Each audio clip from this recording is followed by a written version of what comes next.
ஸ்ரீமதி ராமானுஜாய நமः. வசுதேவசுதம் தேவம் கம்சச்சாணூரமர்தனம் தேவகீ பரமானந்தம் கிருஷ்ணம் வந்தே ஜகத்குரும்.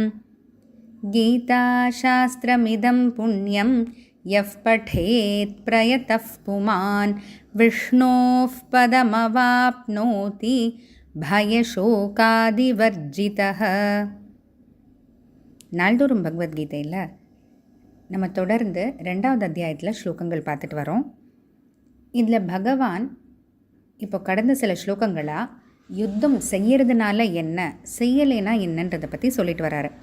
இதில் போன ஸ்லோகத்தில் இந்த யுத்தத்தை நீ செய்யலை, இதிலேருந்து நீ ஓடணும் விலகணும்னு முயற்சி செஞ்சேன்னா இம்மைக்கும் மறுமைக்கும் பயனே இல்லாமல் போயிடும், பாதிப்பாயிடும்னு சொல்கிறாரு. அதாவது உன்னுடைய கடமை, ஏன்னா க்ஷத்ரியனா ஒரு வீரனா நாட்டையும் நாட்டு மக்களையும் காப்பாற்ற வேண்டிய அந்த கடமையிலிருந்து விலகினா பாவங்கள் சேருன்றது மட்டும் இல்லாமல் பாவங்கள் சேர்றதுனால அடுத்த பிறவியும் நல்ல பிறவி இல்லாமல் போயிடும் அப்படின்ட்டு பகவான் சொல்கிறார்.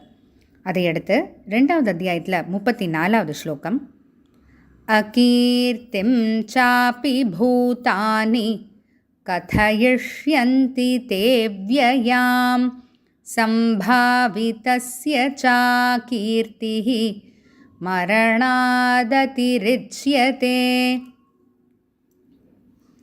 பூதானி, அதாவது உன்னோட எதிரணியில் உனக்கு எப்பவும் நல்லது நினைக்கக்கூடிய பீஷ்மர் துரோணர் மட்டும் இல்லை, பூதானி எல்லா ஜீவராசிகளும், பார்க்குறவங்க எல்லாரும் கேட்குறவங்க எல்லாரும் அகீர்த்திம் உன்னுடைய இந்த புகழில்லாத நிலைமையை பற்றி கதையஷ்யந்தி தேவ்யயாம் எல்லா இடத்துலையும் எல்லாருக்கும் பரவற மாதிரி கதையஷ்யந்தி கேலி பேசுவாங்க. சம்பாவிதஸ்ய சாகீர்த்திஹி, இந்த மாதிரி ஒரு புகழில்லாத நிலைமை உனக்கு நடக்கக்கூடாது அர்ஜுனா. மரணாததி ரிச்சியதே, இது மரணத்தை விட சாவை விட ரொம்ப கொடுமையான நிலைமை, இதுக்கு பதில் மரணமே மேல் அப்படின்னு பகவான் சொல்கிறார். நம்ம யோசிக்கலாம், என்னடா அது அர்ஜுனன் ஒரு சண்டையிலேருந்து விலகணும் தானே நினைக்கிறான். சொல்லப்போனால் சனாதன தர்மத்தில் அஹிம்சா பரமோ தர்மஹ அப்படின்லாம் சொல்கிறது உண்டு. அஹிம்சை தான் சிறந்த தர்மம்லாம் சொல்கிறது உண்டு. ஆனால் இந்த இடத்துல நீ சண்டை போடலைன்னா இப்படிலாம் நிலைமை வரும்னு பகவான் சொல்கிறாரேன்னு நமக்கே குழப்பமாக இருக்கும். திரும்பவும் சொல்கிறேன், இந்த இடத்துல பகவான் சொல்கிறது சண்டை போடணுன்றது நோக்கம் கிடையாது, அர்ஜுனனுடைய கடமையை செய்யணும்னு சொல்கிறாரு. இந்த ஒரு விஷயம் திரும்ப திரும்ப சொல்கிற மாதிரி இருக்கும். கடந்த ஒரு 2-3 ஸ்லோகங்களாகவே இந்த விஷயத்தையே கேட்டுகிட்டே இருக்க மாதிரி இருக்கும். ஆனால் இதை நம்ம மனசில் பதிய வேண்டிய விஷயன்றதுனால தான் இவ்வளோ முறை நம்ம அதை பார்க்குறோம்.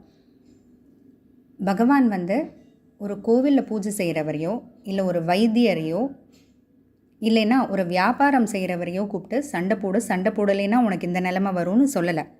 நாட்டை காப்பாற்ற வேண்டிய ஒரு வீரனை தான் கூப்பிட்டு நீ உன் கடமையிலேருந்து தவறாத அப்படின்னு பகவான் சொல்கிறாரு. அப்போ ஒரு க்ஷத்ரியனுக்கு என்னென்னா அவங்களுடைய வீரம் எல்லா திசைகளிலையும் போய் அவங்களோட வெற்றிகள் எல்லா திசைகளிலும் போய் புகழ் வரணுமே தவிர ஒரு சண்டையிலேருந்து விலகி ஓடி போயிட்டான்னு புகழ் இல்லாத ஒரு நிலைமை, அந்த ஒரு நிலைமை அர்ஜுனனுக்கு வரக்கூடாதுன்றதுக்காக பகவான் சொல்கிறாரு. ஏன்னா அதனால தான் முதல்லையே பூதானி அப்படின்னு சொல்கிறாரு. பீஷ்மர் துரோணர் மட்டும் இல்லை, எல்லாருமே கேலி பேசுவாங்க. நாளை பின்ன சாதாரணப்பட்ட மக்கள் கூட உன்னை பார்க்கும்போது இதுக்கு முன்னாடி அர்ஜுனன்னு தலை நிமிர்ந்து அந்த மாதிரி பெருமிதத்தோடு பார்த்தவங்கெல்லாம் கேலி பேச ஆரம்பிச்சிருவாங்க அர்ஜுனா அப்படின்ட்டு பகவான் சொல்கிறாரு.